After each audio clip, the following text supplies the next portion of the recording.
You're about to step into a minefield. It's called passive aggression, and if you don't know how to handle it, it will tear you down from the inside out. How often do you find yourself reeling after a sly comment or subtle jab from someone you thought you could trust? In these unexpected conflicts, your response is everything. I control my response to every situation. This is the Stoic way. It's not about the chaos that surrounds you. It's about the calm you maintain within. I want you to pause right now and comment, "I control my response to every situation," below. Do it to solidify this manifesto in your reality.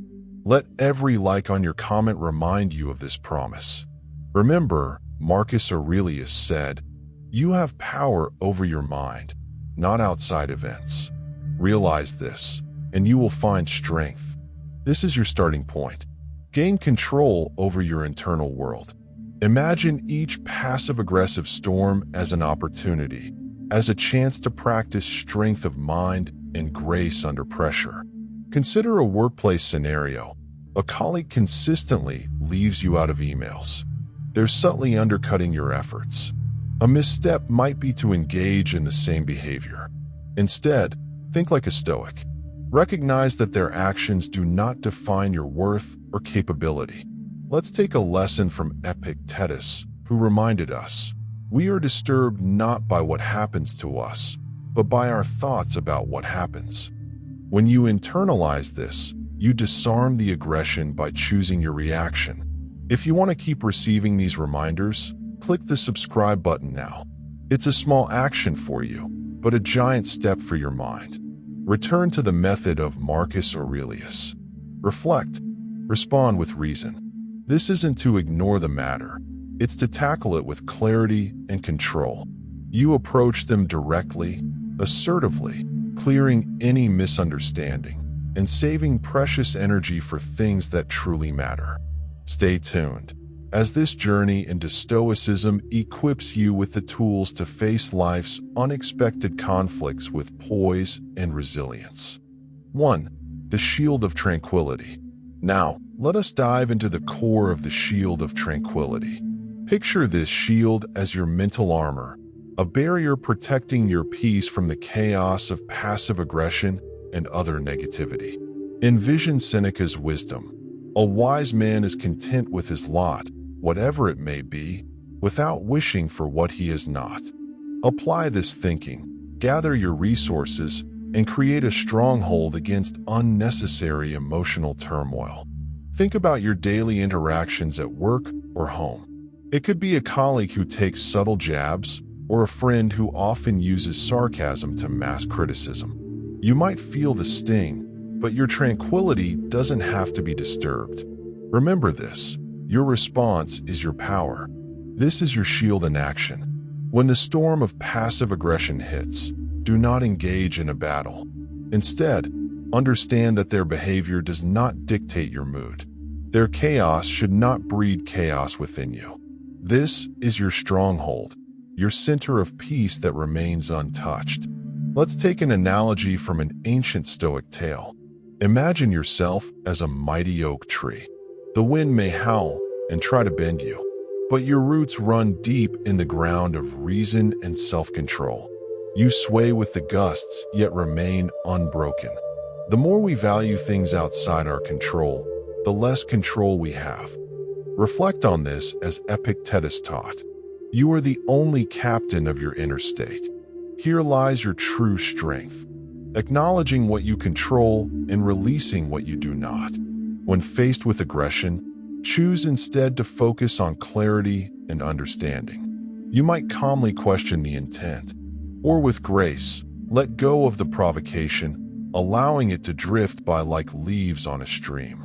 Pause for 1 second. If this is hitting you, hit that subscribe button.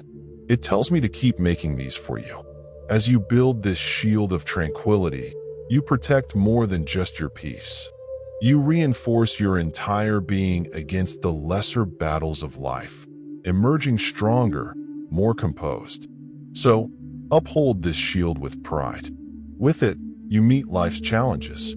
With it, you stand unshaken in the face of aggression. And with it, You remain the master of your fate, architect of your serenity. 2. The Aegis of apathy. Stop letting someone's bad day affect your inner peace. This is where you fail and they win, if given the power. Think of this as wearing a protective shield, the Aegis of apathy, guarding your mind and heart. Imagine someone hurling a harsh word or subtle slight your way. Without your shield, that word pierces through. But with it, those words bounce harmlessly to the ground. Marcus Aurelius said, "You have power over your mind, not outside events." Realize this, and you will find strength. Envision a world where you aren't slaving over every negative comment or criticism. With this shield, passive aggression never finds a home within you. It is deflected without acknowledgement or drain on your emotional reserves. Embrace the idea that not every battle is worth fighting and not every word demands a response. As Seneca taught, it's not because things are difficult that we do not dare. It is because we do not dare that things are difficult. Dare to harness apathy wisely. This doesn't mean you don't care, but that you pause first, allowing you to choose how much you truly need to care. Picture this in your daily life. At work, that colleague's offhand remark about your idea doesn't throw your entire day off course. In your relationships, a partner's frustration doesn't become your burden to bear. You now have armor that moves with you, the Aegis of apathy. Use it to decide what enters your fortress and what remains outside. If you want to keep receiving these reminders, click the subscribe button now. It's a small action for you, but a giant step for your mind. With this shield, every step you take is firm and intentional. You wield not just a protective barrier, but a tool for living. You control what disturbs you. You become untouched by the chaos that you do not permit. Like the serene pond beneath a stormy sky, calm at its depths. 3. The Sword of Clarity. You are about to make a huge mistake if you think passive aggression in others is harmless. Imagine it chipping away at your confidence every single day. There's a powerful tool in Stoicism that helps you cut through this with precision. We call it the Sword of Clarity. Let's dive into what this really means. Picture you're slicing through the fog, seeing exactly what lies beneath the murkiness of vague words and half-hearted actions. Marcus Aurelius said, "Waste no more time arguing about what a good man should be. Be one." Apply this thought. Don't waste energy on guessing others' intentions. Use the Sword of Clarity to demand straightforwardness, to seek truth in interaction. In your workplace, this can be your guiding light. When a colleague sends mixed signals or subtly undermines your contribution, use clear and direct communication. You might say, "I sense your hesitation. Let's address any issues right now." This slices through tension and opens up an honest dialogue. Relationships benefit greatly, too. If your partner drops hints instead of being upfront, don't play detective. Instead, ask clear, direct questions to clarify feelings and intentions. Like Epictetus taught, first say to yourself what you would be, and then do what you have to do. Decide to be a truth seeker and act on it. Pause for 1 second. If this is hitting you, hit that subscribe button. It tells me to keep making these for you. Now, imagine the simplicity and peace that follows. You see situations clearly. You weed out the confusion. You draw others toward authenticity. Don't let passive aggression stew into bitterness. Wield the Sword of Clarity like a fearless warrior of truth and integrity. Seneca insisted, "To be everywhere is to be nowhere." Don't spread yourself thin trying to decipher unclear messages. Focus. Be present. Let clarity guide you.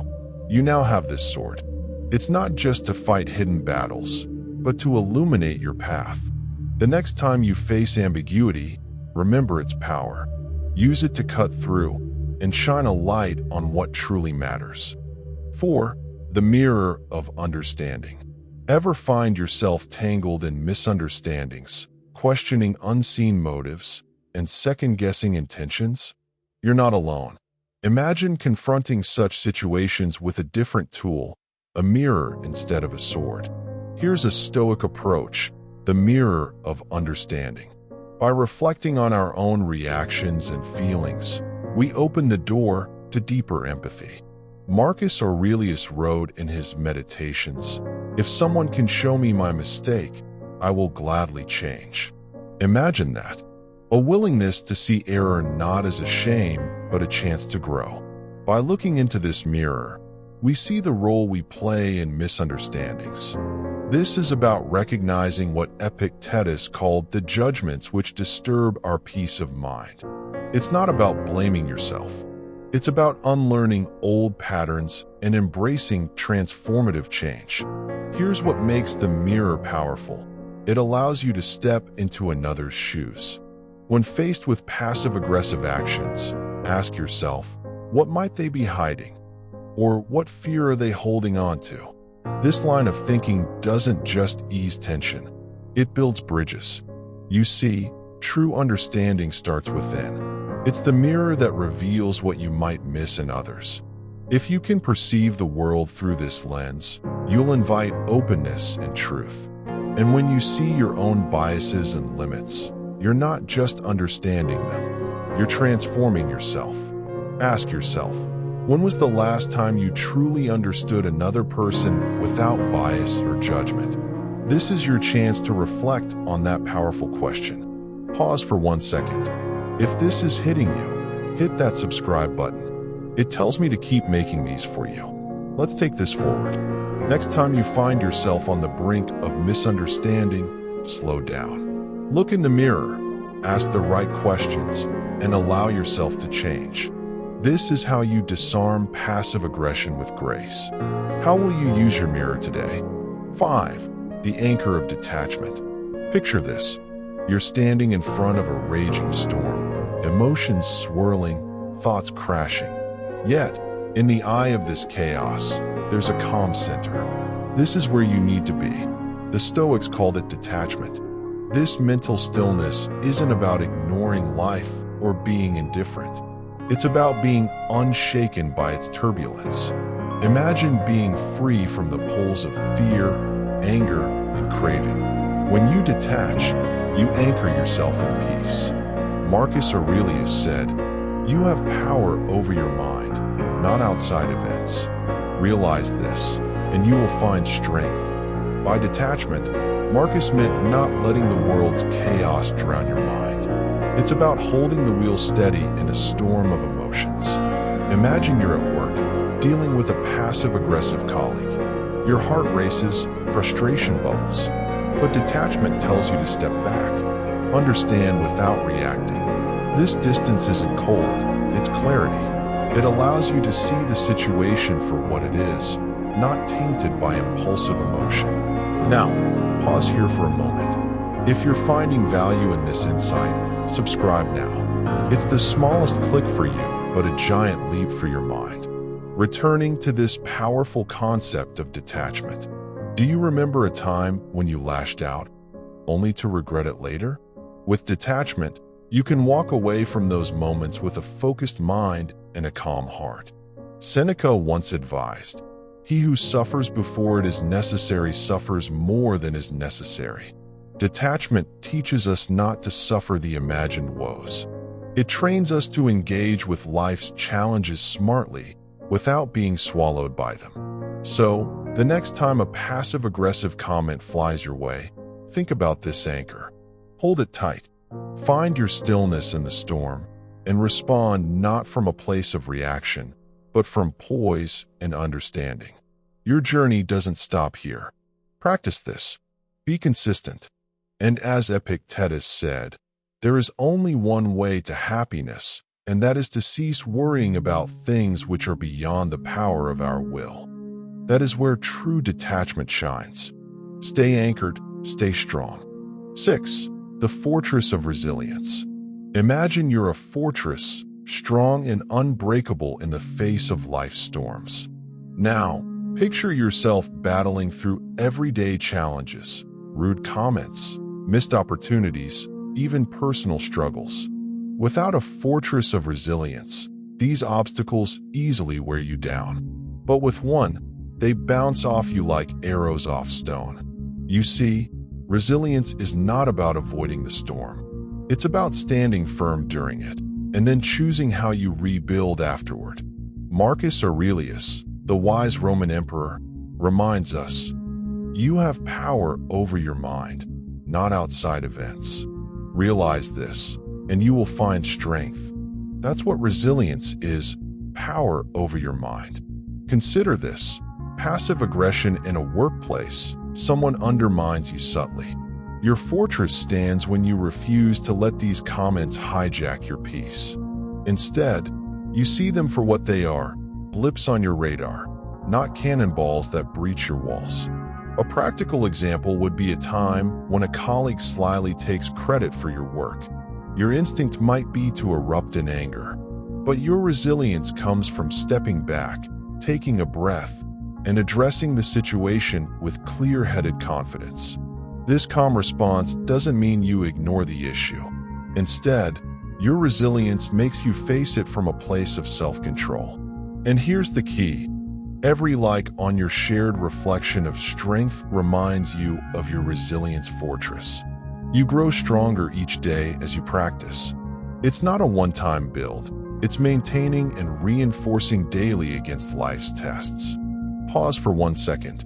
If this is hitting you, hit that subscribe button. It tells me to keep making these for you. Now let's expand. No one can dictate your internal state unless you let them. Epictetus tells us, it's not what happens to you, but how you react to it that matters. Your fortress isn't just defense. It's also a space for strategic offense, choosing when to act and when to abstain. Think of resilience like building a muscle. It requires repeated exercise. What does this look like in daily life? It's acknowledging setbacks, not as failures, but as pushes to develop grit. Each time you confront a test with grace, you forge a new layer of strength. So carry this thought with you. Your fortress is in your mindset, unseen yet immense. Build it, use it, be unshakable, not by avoiding pressure, but by thriving under it. The transformation, serene mastery. Imagine standing at the edge of chaos, the storm of life swirling around you. Yet there you are, at peace, in command. This, my friend, is serene mastery. It's where your power shines. It's the transformation that happens when you align with the core principles of Stoicism. Marcus Aurelius wrote, you have power over your mind, not outside events. Realize this, and you will find strength. You see, serenity isn't passive. It's actively choosing how to respond. When others throw drama and passive aggression your way, you don't engage on their terms. Instead, you reset the terms. Consider the workplace. Picture a tense meeting where voices rise and tension hangs heavy. Most react instinctively, adding fuel to the fire. But not you. You sit, calm as a lake at dawn. You focus on the issue, not the ego. You disarm the situation, not by ignoring emotion, but by guiding it. This is the heart of serene mastery. It's transforming turbulence into clarity. It's like navigating a ship. The waves crash, the wind howls, but the skilled captain remains steady. They adjust their sails, using the very forces against them to propel forward. In life, you must be this captain. Each passive-aggressive comment or heated exchange is an opportunity to steer, not steer away. This transformation requires patience. It demands that you keep refining your inner compass. As you train your response, you become more powerful in the most profound way. Others notice, and soon, their aggression loses its weight. You've changed the dynamic with grace. So as you move through your days, remember, mastery doesn't mean controlling others. It means guiding yourself with wisdom and calm. Make every emotional storm your moment to shine brighter. Keep turning potential chaos into powerful presence through serene mastery. And if the storm calms you down, it's time. Transform, stay firm, and let your command of self be your guiding force always.